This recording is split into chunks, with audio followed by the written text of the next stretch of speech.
Hi friends, स्वागत है आपका साई स्टडी के यूट्यूब चैनल पे।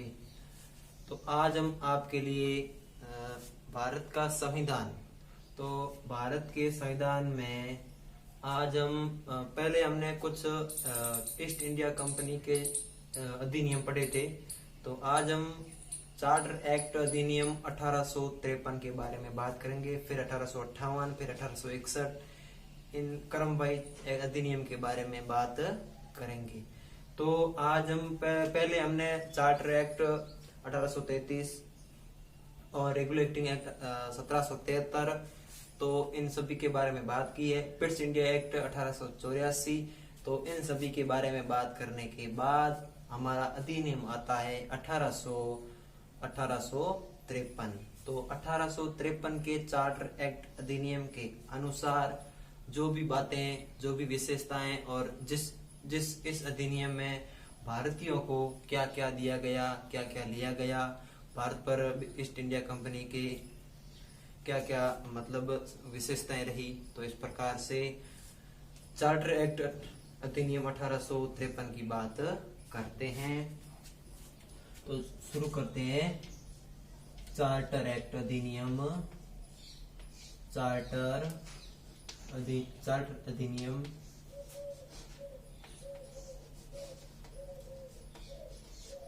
चार्टर अधिनियम 1853 के बारे में। तो 1853 के 53 है यहाँ पर। 1853 के अधिनियम के अनुसार ब्रिटिश ईस्ट इंडिया कंपनी ने सिविल सेवा भर्ती प्रतियोगी परीक्षा, जैसे कि आज के युवा आप हो, जैसे कोई भी मैं भी अभी प्रतियोगी परीक्षा दे रहा हूं, तो हम जैसे आज के जैसे राजस्थान पुलिस, पटवारी, एसएससी, रेलवे की प्रतियोगी परीक्षा है, इसी तरह पहले सिविल सेवा प्रतियोगी परीक्षा। तो उस परीक्षा में सिविल प्रतियोगी भर्ती में चयन हेतु परीक्षा हो, इसका प्रावधान किया गया। तो आपको याद रखना है कि चार्टर एक्ट अधिनियम 1853 में सिविल सेवा भर्ती हेतु चयन परीक्षा का प्रावधान किया गया है। तो आपको याद होना चाहिए कि सिविल सेवा भर्ती परीक्षा, सिविल सेवा भर्ती परीक्षा, सिविल सेवा भर्ती परीक्षा 1853 के अधिनियम में इसका कुछ प्रावधान था। आपको ऐसा याद रखना है कि 1853 में इसका कुछ प्रावधान था। तो प्रावधान क्या था, तो ये भी आपको याद होना चाहिए कि इसकी परीक्षा कराई गई थी। सबसे पहले सिविल सेवा की पहले इस भर्ती में पहले ऐसे प्रमोट किया जाता था, जैसे आज की कोरोना के काल में जैसे राजस्थान सरकार ने सभी को प्रमोट किया है। तो इस प्रकार से पहले 1853 से पहले सिविल सेवा भर्ती में ऐसे प्रमोट किया जाता था। इस कारण 1853 के अधिनियम, चार्टर एक्ट अधिनियम में ये कहा गया कि अब परीक्षा के बगैर इस भर्ती परीक्षा में चयन नहीं हो पाएंगे। तो इस अधिनियम में पहली विशेषता यह है कि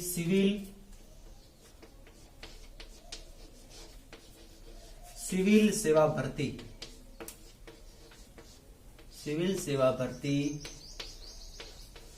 भर्ती में अब चयन परीक्षा होगी। चयन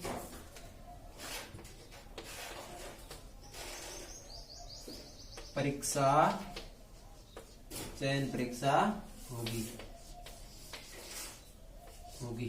ठीक, ये पहली विशेषता है 1853 के चार्टर एक्ट अधिनियम की। दूसरी विशेषता, और एक बात मैं आपको ये बता दूं कि 1853 में तो ये अधिनियम आया था, ठीक है। और एक बात मैं आपको बता दूं कि 1854 में लॉर्ड मैकाले समिति एक आई थी। तो आप नोट लगा के लिख लें, यहाँ पर आप नोट लगाएं, ठीक है। नोट आप कैसे भी लगा सकते हो, आपकी मर्जी, लेकिन नोट लगा के आपको लिखना है कि 1854 में आई लॉर्ड मैकाले की समिति, जिसमें सिविल सेवा भर्ती चयन परीक्षा में भारतीयों को स्थान या जगह दी गई। पहली बार भारतीयों को अर्थात भारतीय नागरिकों को सिविल सेवा परीक्षा में जाने का मौका मिला। तो समिति का नाम बताइए, तो आपको बताना है Lord Macaulay. Lord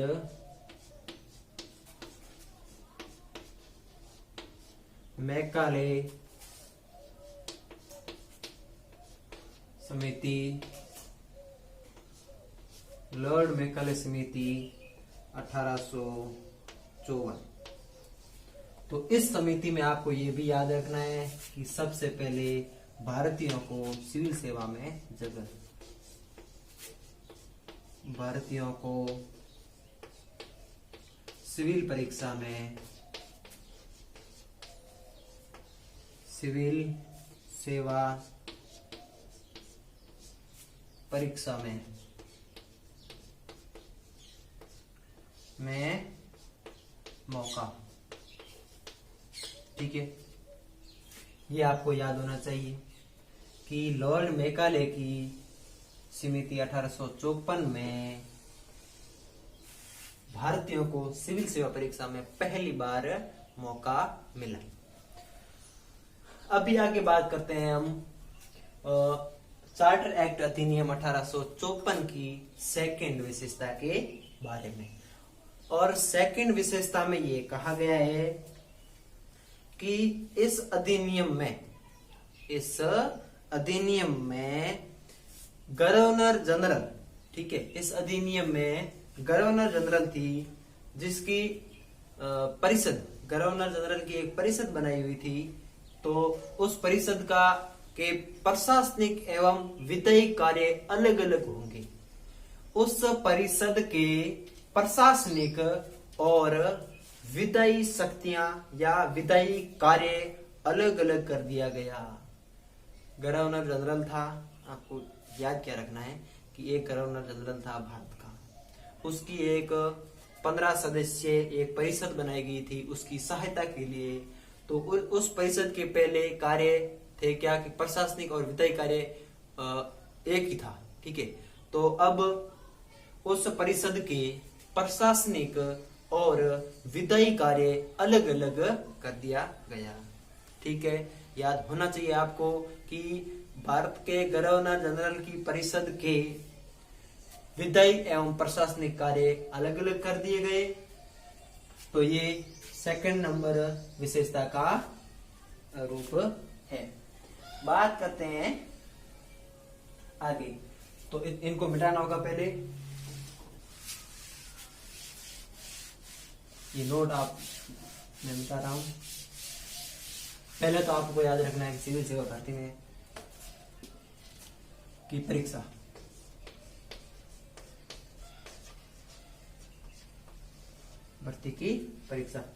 second number विशेषता मैं आपको एक ही बोर्ड में चार्टर एक्ट को पूरा करवा के और इनको अच्छी तरह से याद कराऊंगा। आपको यहाँ से याद होके जाएगा ये दावा है, और आपको याद होके जाएगा। और इससे जो क्वेश्चन बनेगा वो मैं क्वेश्चन बाद में लिखाऊंगा।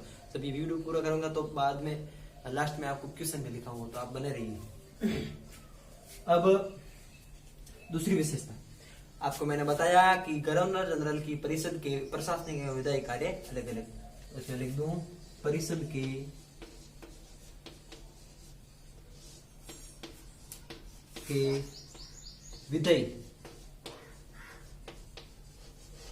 विधायी और प्रशासनिक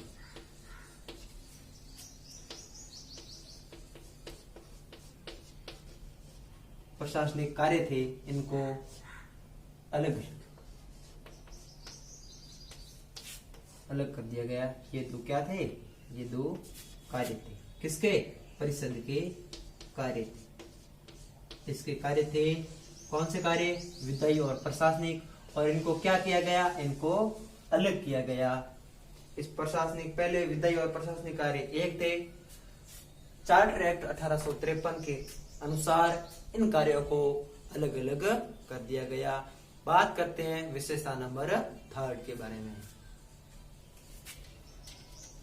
विशेषता नंबर 3, विशेषता तीसरी में ये कहा गया है कि एक प्रकार से ब्रिटिश ताज अर्थात ब्रिटिश सरकार ने ब्रिटिश ईस्ट इंडिया कंपनी को एक धमकी के तौर पर एक प्रावधान दिया कि अगर आपसे ये भारत की शासन व्यवस्था नहीं संभलती तो ब्रिटिश भारत पर कंपनी का अधिकार हो जाएगा। ध्यान रखना, अगर आप भारत की शासन व्यवस्था सही ढंग से नहीं चलाओगे और सही तरीके से आप इन व्यवस्था का अनुमोदन या इसको नहीं चलाओगे तो इस पर हम अधिकार कर लेंगे। एक प्रकार से ब्रिटिश सरकार ने ब्रिटिश ईस्ट इंडिया को धमकी दे दी। ठीक है। तीसरी, ब्रिटिश सरकार ने, सीधे साफ शब्दों में समझना है, अपन को कोई ऐसी अन्य शब्दों में नहीं समझना, अपन को समझना है कि ब्रिटिश सरकार ने धमकी दी ईस्ट इंडिया कंपनी को कि हम ये क्षेत्र आपसे हड़प लेंगे वरना आप सही तरह से इस शासन को चलाएं।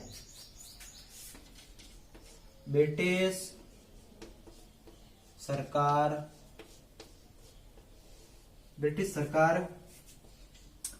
ने ब्रिटिश ईस्ट इंडिया कंपनी को धमकी दी। ब्रिटिश ईस्ट, यहाँ पर आपको ये यहाँ लिख देता हूं मैं। ब्रिटिश सरकार ने ईस्ट इंडिया कंपनी को धमकी दी और कहा कि अगर आप सही शासन नहीं चलाओगे तो हम इसको हड़प लेंगे।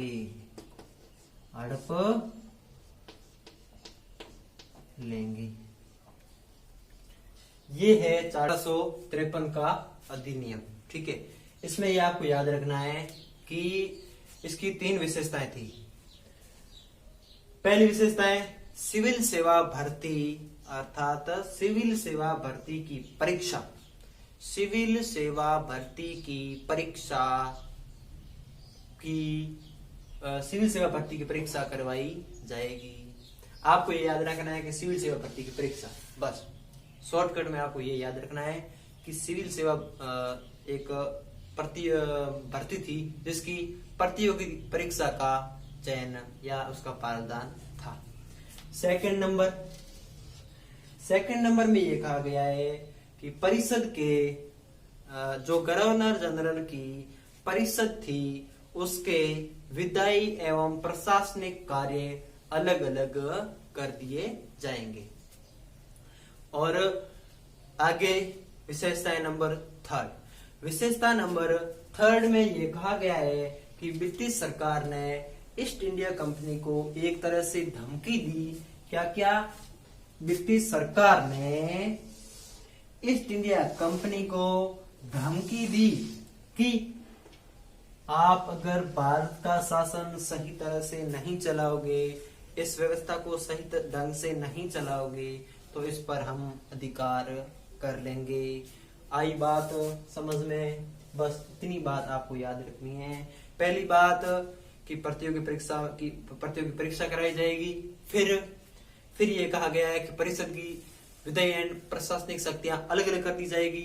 थर्ड में ये कहा गया है कि ब्रिटिश सरकार ने ब्रिटिश ईस्ट इंडिया कंपनी को, ध्यान से सुनना, ब्रिटिश सरकार ने ब्रिटिश ईस्ट इंडिया कंपनी को एक तरह से धमकी दी कि अगर आप भारत का शासन सही ढंग से नहीं चलाओगे तो हम इस पर अपना अधिकार जमा लेंगे, अर्थात ब्रिटिश ताज का अधिकार जमा लेंगे। बात करते हैं 1858 के अधिनियम के बारे में। ठीक है, बात करते हैं 1858 के अधिनियम के बारे में।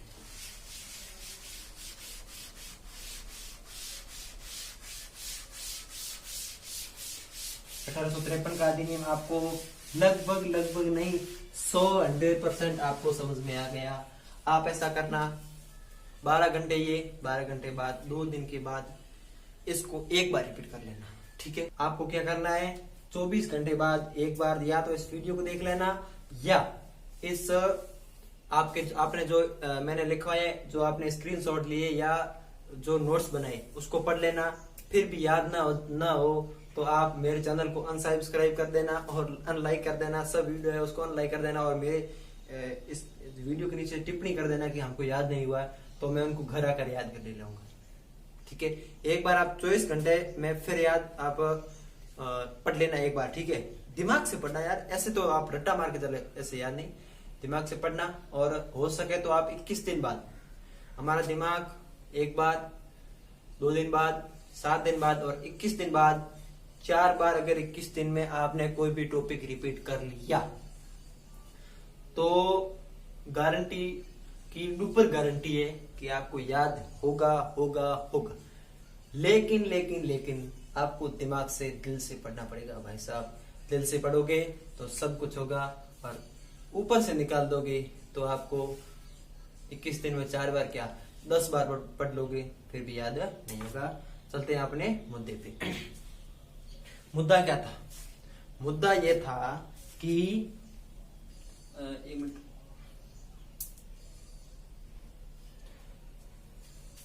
मुद्दा ये था कि 1858 का अधिनियम पढ़ रहे थे हम, 1853 का तो हमने कंप्लीट कर लिया।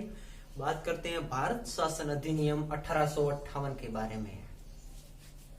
भारत शासन अधिनियम 1858, इस अधिनियम को विक्टोरियाई घोषणा या इलाहाबाद घोषणा भी कहा जा सकता है, और इसे भारत की शासन व्यवस्था को अच्छी बनाने वाला अधिनियम भी कहा जा सकता है। देखिए, अंग्रेजों की नीति, भारतीयों को लालच देकर भारतीयों को अपनी अधीन करना अंग्रेजों की चाल थी, और हमारे बेचारे भारत के भोले लोग उनके अधीन बैठे रहे।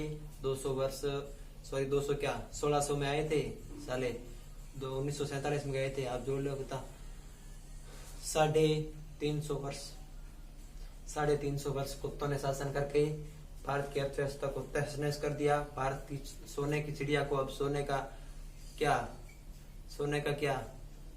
कच्ची धूल का भी, कच्ची मिट्टी का भी अंडा नहीं छोड़ा सालों ने। फिर जैसे तैसे करके हम आजाद हो गए। तो आजाद होने से पहले कुछ ये एक्ट पढ़ लेते हैं हम, फिर आजाद होंगे और फिर हमारा संविधान बनाएंगे, और संविधान में हम महात्मा गांधी, भीमराव अम्बेडकर के बारे में बात करेंगे, फिर हम संविधान बनाएंगे, सब कुछ करेंगे। पहले इन कुत्तों का अधिनियम पढ़ लेते हैं। 1858 का भारत शासन अधिनियम। ठीक है, तो 1858 के भारत शासन अधिनियम में क्या था? ये था कि एक बार पलटवार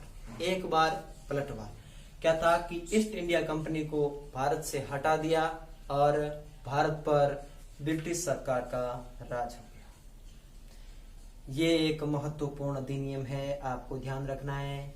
यहाँ पर सत्ता पलटवार अर्थात ब्रिटिश, माना कि ईस्ट इंडिया कंपनी की सरकार गिर गई और ब्रिटिश सरकार आ गई, तो ये हमारी गुलामी का एक मोड़ था जिस पर हम कामयाब नहीं हुए 1857 की क्रांति में, लेकिन ब्रिटेन वाले लोग कामयाब हो गए। तो इस अधिनियम को पढ़ते हैं बड़े विस्तार और सही ढंग के तरीके से। बात करते हैं भारत शासन अधिनियम। भारत, एक मिनट बड़ा लिख देता हूं।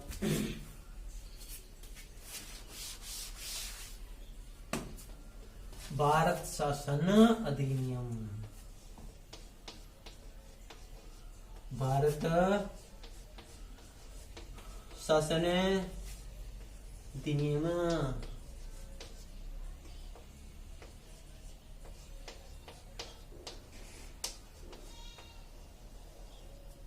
ठीक, भारत शासन अधिनियम, भारत शासन अधिनियम 1858, 1757 की क्रांति के जस्ट दूसरे वर्ष 1858 में 57 में क्रांति हुई, 1858 में आया अपन का भारत शासन अधिनियम। इससे विक्टोरियाई घोषणा भी कहा जाता है, इसे विक्टोरियाई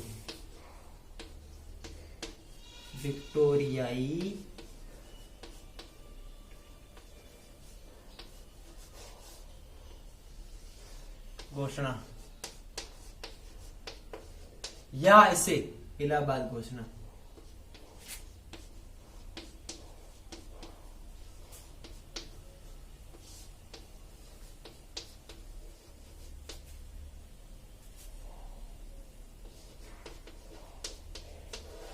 या ऐसे भारत के शासन को अच्छा बनाना, शासन को अच्छा बनाने वाला अधिनियम, अधिनियम। ठीक है, पहली विशेषता क्या थी? देखो आप, पहली विशेषता ये थी कि ईस्ट इंडिया कंपनी का शासन हट गया और ब्रिटिश सरकार का शासन आ गया। अब ब्रिटिश सरकार राज करेगी भारत पर। 1858 है अभी, आप 1858 में चले जाओ। अब ये ऐसा हो जाए कि हमारे मोदी सरकार का राज हट जाए और ब्रिटिश ईस्ट इंडिया कंपनी का राज आ जाए, तो क्या होता है यार। देखो, वैसे ईस्ट इंडिया कंपनी मोदी सरकार तो नहीं थी, लेकिन थे तो कुत्ते साले उनकी, मतलब सत्ता पलटवार समझते हैं यार। ब्रिटिश ईस्ट इंडिया कंपनी का राज हट गया, मतलब हमारे पर शासन करने वाले व्यक्ति दूसरे आ जाए। वैसे जैसे मोदी जी की जगह राहुल गांधी आ जाए, तो इस प्रकार से दूसरे व्यक्ति हम पर राज करेंगे। ठीक है, बात करते हैं 1858 के अधिनियम के बारे में बात कर रहा हूँ। अब आ जाओ आप 1858 के अधिनियम में यार, 1858 के अधिनियम में आ जाओ। अब हम पर कोई और राज करेगा, अर्थात कंपनी का राज हटा, सरकार का राज आया भारत पर। विशेषताएं,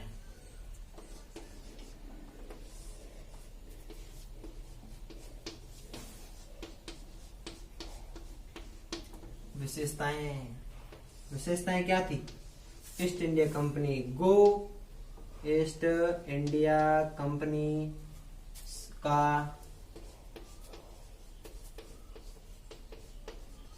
शासन नहीं, अब तो ब्रिटिश सरकार का शासन होगा।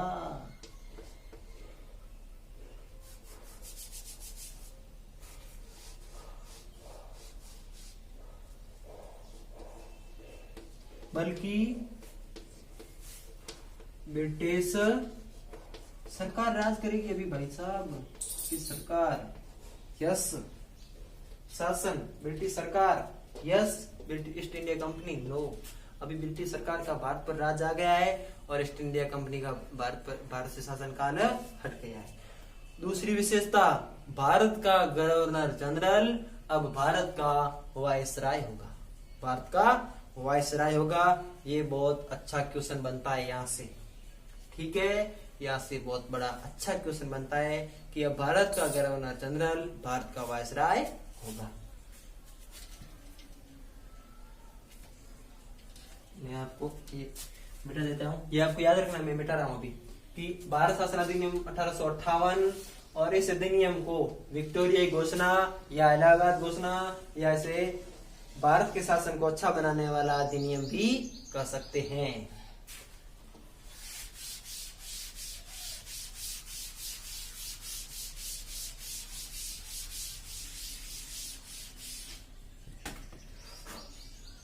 ठीक है, विशेषता एक क्या थी? ईस्ट इंडिया कंपनी ने नहीं, अभी ब्रिटिश ताज,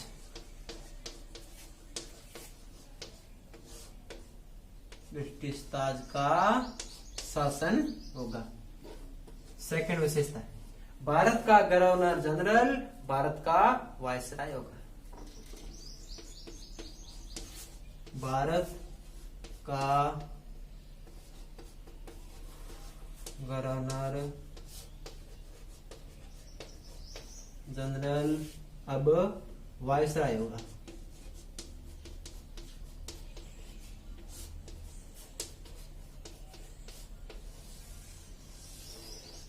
महत्वपूर्ण चीज, महत्वपूर्ण इंपोर्टेंट चीज, महत्वपूर्ण एम ह आदा त व पु आदा र ण, महत्वपूर्ण। समझे? महत्वपूर्ण समझ जाओ। मोस्ट, इंग्लिश में मोस्ट एंड इम्पोर्टेंट। प्रथम भारत का वायसराय कौन, आपको पूछ लेगा तो आप क्या जवाब दोगे? Lord Canning. Lord Canning Bharat का प्रथम वायसराय और भारत का अंतिम गवर्नर जनरल था।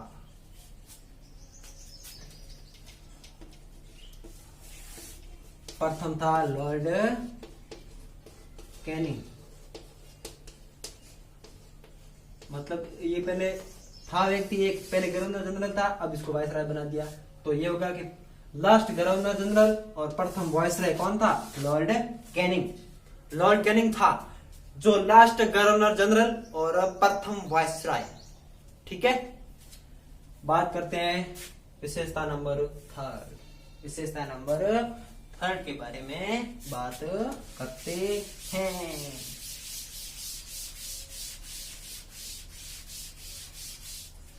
विशेषता नंबर थर्ड के बारे में। विशेषता नंबर थर्ड क्या है आपको याद होनी चाहिए। विशेषता नंबर थर्ड क्या है?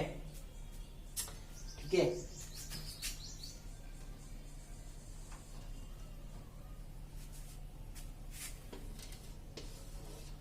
भारत पर एक वायसराय तो था। ठीक है, अब एक और सचिव होगा जो ब्रिटिश संसद का एक प्रतिभागी या प्रतिनिधित्व करेगा। ब्रिटिश संसद का प्रतिनिधित्व करेगा। भारत सचिव का पद निर्धारण किया गया। भारत सचिव का पद निर्धारण किया गया। कब किया गया आपको पूछ लेगा, तो आपको बताना है 1858 में। ये याद रखना है कि 1857 क्रांति के जस्ट बाद, एक साल बाद 1858 में वायसराय बना, सचिव बना और ब्रिटिश ईस्ट इंडिया कंपनी का राज हटा और ब्रिटिश सरकार का राज आया। जो भूभाग ब्रिटिश भारत था उस पर ब्रिटिश सरकार का राज हो गया। बात करते हैं आगे। तो भारत का सबसे पहले भारत का सचिव पद निर्धारण किया, तो ये भी आपको क्वेश्चन पूछ सकता है कि भारत का पहला सचिव कौन था। तो आपको बताना है Charles Wood, Lord Charles Wood. Lord Charles Wood था जो, और अलग अलग दिया होगा आपको याद रखना है। एक नाम हो रहा था, वो मैं आपको नाम नहीं बताऊंगा क्योंकि वो गलत है। ठीक है, वो गलत है। आपको लॉर्ड चार्ल्स वुड याद रखना है, केवल लॉर्ड चार्ल्स वुड। ठीक है, जो भारत का प्रथम भारत सचिव था और ये ब्रिटिश संसद का प्रतिनिधि था। संसद का प्रतिनिधित्व करता था।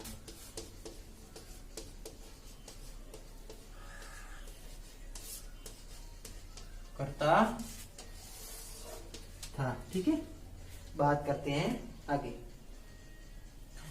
और इस अधिनियम के तहत महारानी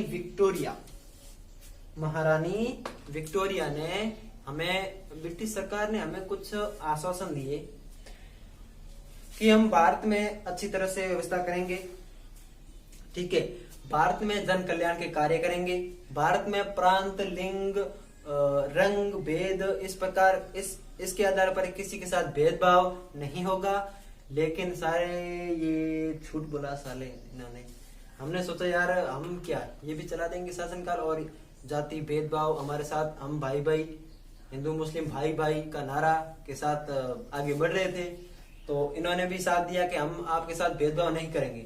लेकिन आपको याद होगा 1905-1907 के बंगाल विभाजन के बारे में, तो आपको याद होगा, नहीं तो आगे पढ़ाते जाएंगे। ठीक है, तो उन्होंने हमके साथ भेदभाव नहीं किया तो और क्या किया। 1947 में भारत पाकिस्तान अलग कर दिया, ये भेदभाव नहीं है तो और क्या। ठीक है, तो आश्वासन इनका था कि हम जन कल्याण कार्य मतलब जन कल्याण कार्य करेंगे।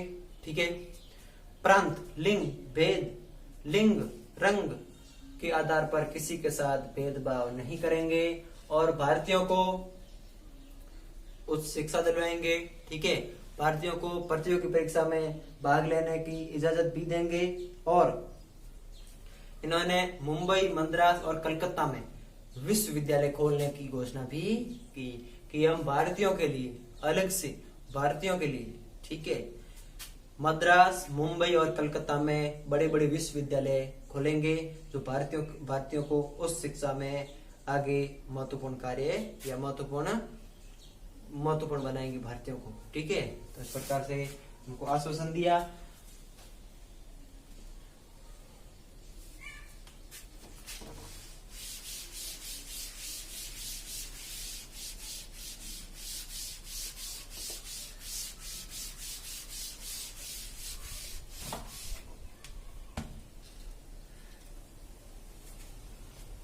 ठीक है, अब बात करते हैं 1861 का भारत शासन अधिनियम। ठीक है, 1861 का भारत परिषद अधिनियम।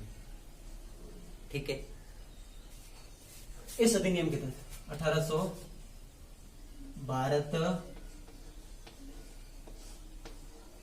भारत शासन अधिनियम।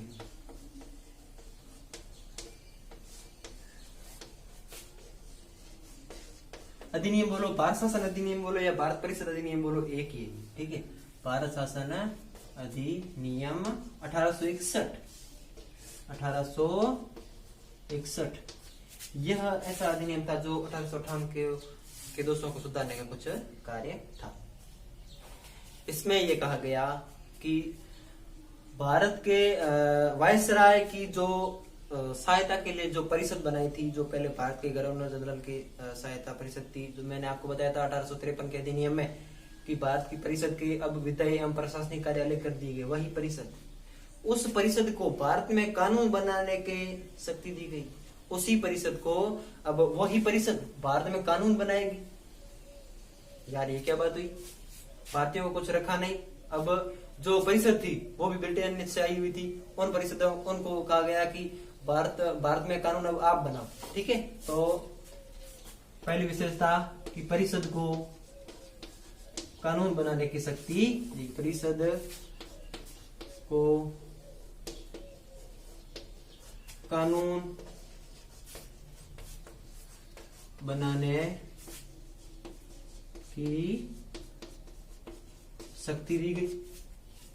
ठीक है, नंबर सेकंड बात, अब भारत का वायसराय खुद अध्यादेश जारी कर सकता है। भारत का वायसराय खुद अध्यादेश जारी कर सकता है।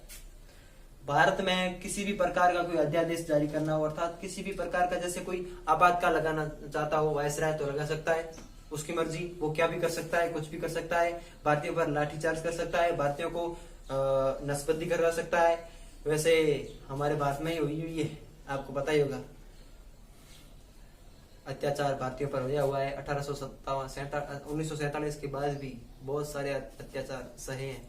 अभी तो ये 10 साल हुए हैं, भारत के लोग आजादी से घूम रहे हैं, आपको समझ जाना चाहिए, ज्यादा मैं बात नहीं करता।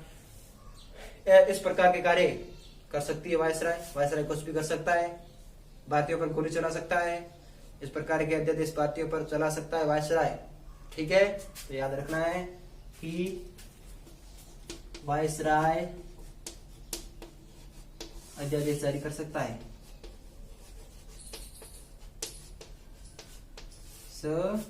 जारी कर सकता है, अध्यादेश जारी कर सकता है।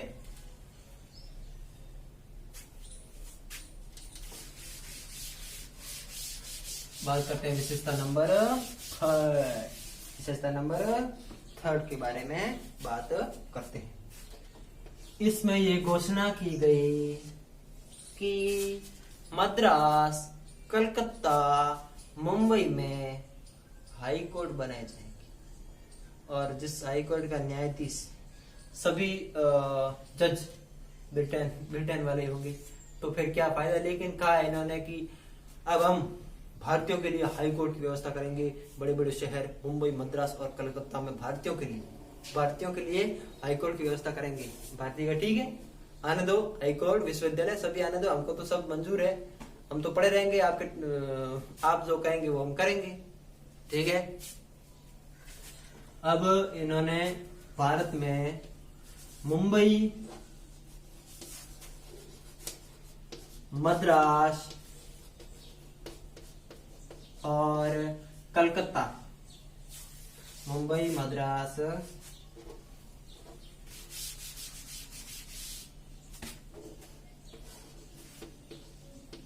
तीन, मुंबई, मद्रास और कलकत्ता में हाई कोर्ट का निर्माण करवाएंगे।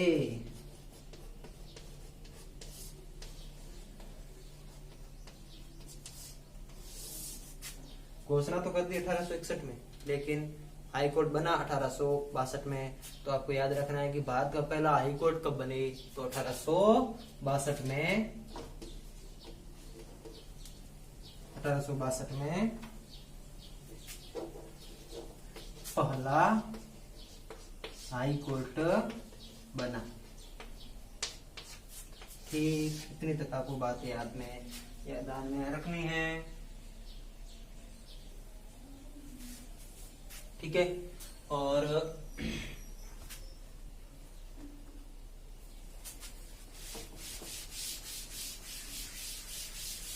अब कुछ महत्वपूर्ण प्रश्नों के बारे में बात कर लेते हैं, जो आज हमने पढ़ा, कल हमने पढ़ा और परसों हमने पढ़ा।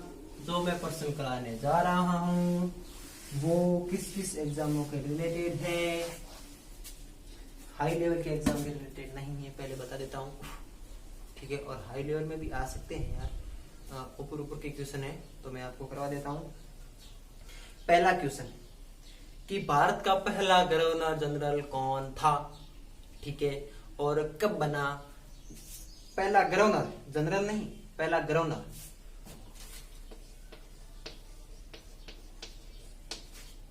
ये मोस्ट इंपोर्टेंट है, 4 लाइन यार लिख लो ना। हाई लेवल वाले हो या छोटे लेवल वाले, 4 लाइन लिख लो। आप याद करोगे कि उस दिन वो 4 लाइन नहीं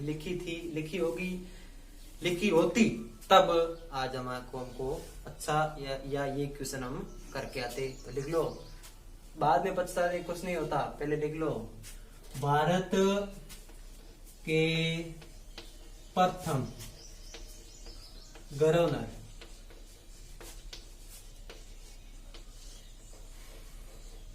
कौन थे भाई। कौन थे, रॉबर्ट क्लाइव। प्रथम गवर्नर बने थे 1757 में, रॉबर्ट क्लाइव। सॉरी, भारत के नहीं, बंगाल के प्रथम, सॉरी यार, बंगाल के प्रथम गवर्नर जनरल रॉबर्ट क्लाइव।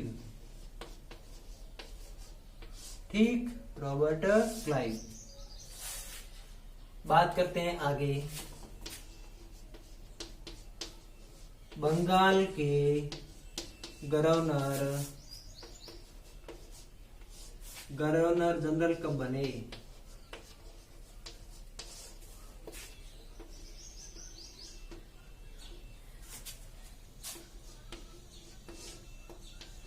कब और ऐसे लिख दें, कब और कहाँ, आपको कब और कौन, आइए आपको पता होना चाहिए। बने तो भाई थे 1773 में, मैंने आपको पढ़ाया था, और ये भी पढ़ाया था कि वॉरेन हॉस्टिंग बने। वॉरेन हॉस्टिंग, ठीक है। रॉबर्ट क्लाइव को थोड़ा छोटा कर देते हैं, फिर लिखते हैं आगे।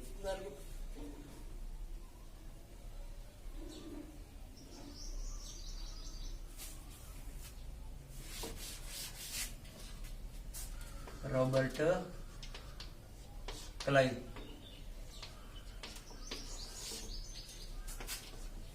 बंगाल के गवर्नर जनरल, भारत के गवर्नर जनरल कब बने।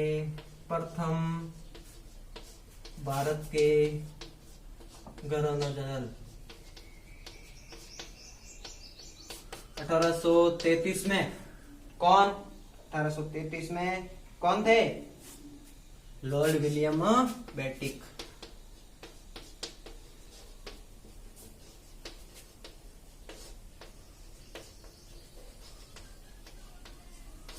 ठीक,